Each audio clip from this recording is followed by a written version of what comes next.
Hello friends, I am Chandan. Today's topic is first law of thermodynamics. What is first law of thermodynamics? For a closed system undergoing a cycle, the net heat transfer is equal to net work transfer. So for a closed system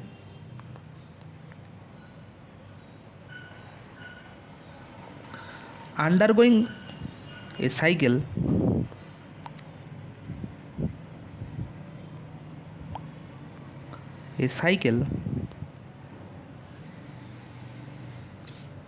the net heat transfer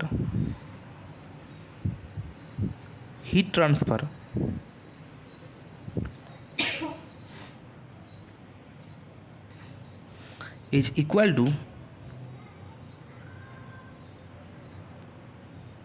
the net work transfer.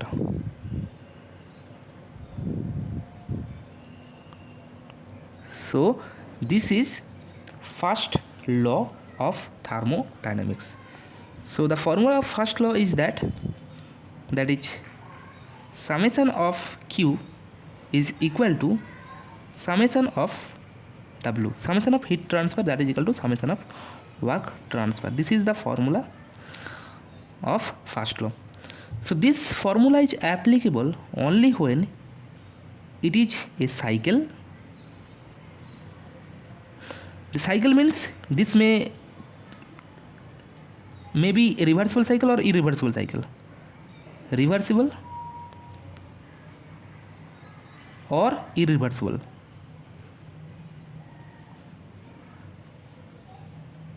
Second, it is applicable for a closed system.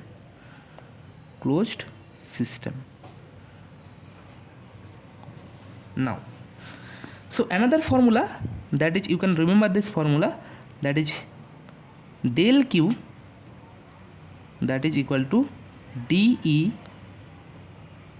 plus del W. So this is the another formula of first law. Okay, now one thing you have to remember that a cycle is said to be a reversible cycle when all the process in the cycle is reversible. So one thing you remember that a cycle is said to be a reversible cycle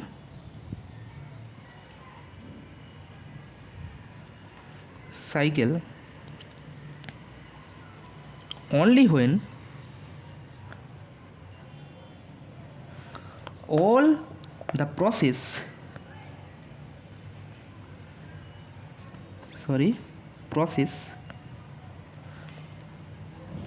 in the cycle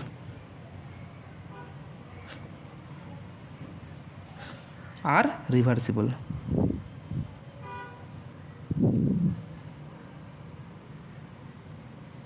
Okay, now so this is the first law of thermodynamics. Now you should remember the consequences of first law. So there is a very important, that is consequences of first law.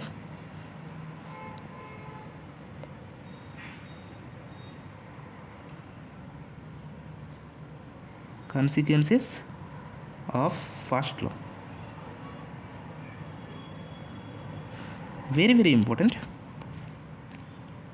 What is that? First consequences is, you should remember that heat is a path function. Okay, the heat is depends on the path. Okay, heat is a path function.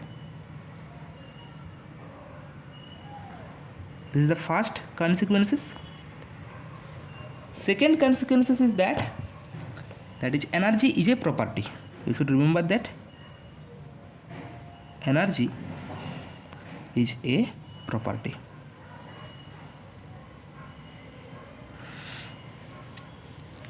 Okay, now the third consequences is that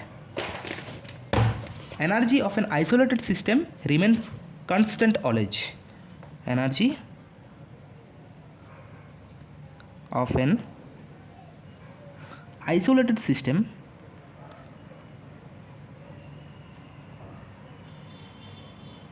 system remain constant always.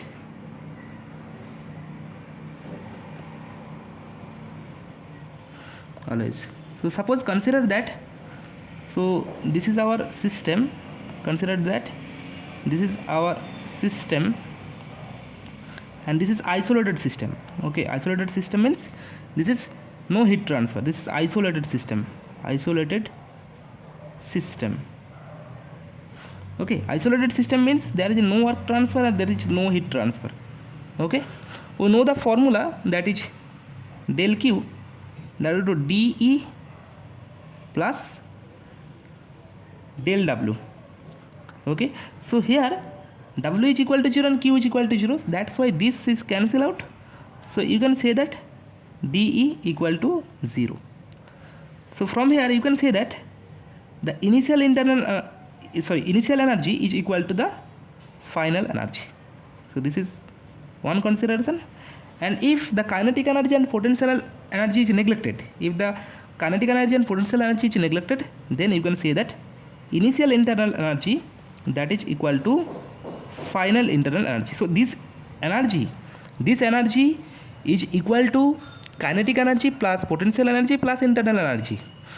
And if the kinetic energy and potential energy is neglected, only there is internal energy is there. Okay, so the initial internal energy is equal to the final internal energy. So when change in this equation is applicable when change in kinetic energy and potential energy are neglected. Okay, now the last consequences, that is fourth consequences, is that PMM1, that is perpetual motion machine 1, is impossible. PMM means perpetual motion machine of first kind, that is perpetual motion machine of first kind. So this is the full form of PMM, that is perpetual motion machine of first kind. So this perpetual machine say that, suppose this is our perpetual machine, here this is, consider that this is perpetual motion machine. Okay, this continuously produces work without absorbing any form of energy. This is perpetual motion. Suppose this is one machine. This machine continuously produces work without absorbing any energy. Basically, this is not possible. Okay, so this is the perpetual motion machine of first kind. So it is a device. So what is perpetual motion machine of first kind? It is the device. It is the device which develop work continuously,